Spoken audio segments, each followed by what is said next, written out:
Once upon a time, in a kingdom far away, there lived a kind and gentle young girl named Cinderella. She lived with her wicked stepmother and two stepsisters who were unkind and treated her poorly.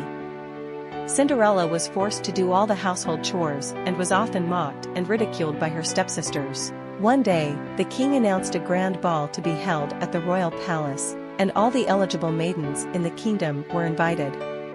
Cinderella's stepsisters were overjoyed at the prospect of attending the ball and began preparing their outfits.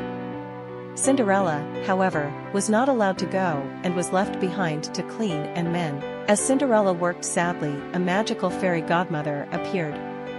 With a wave of her wand, she transformed Cinderella's ragged clothes into a beautiful gown, her shoes into glass slippers, and even summoned a carriage made from a pumpkin.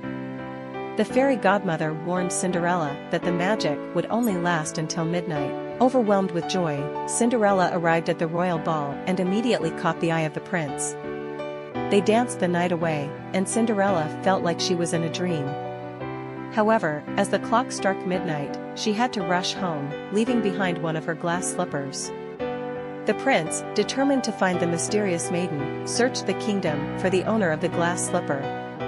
When he arrived at Cinderella's house, her stepsisters tried to squeeze their feet into the tiny slipper, but it was a perfect fit only for Cinderella. The prince recognized her as the enchanting dancer from the ball, and they were reunited. Cinderella and the prince were married, and she forgave her stepsisters for their past cruelty.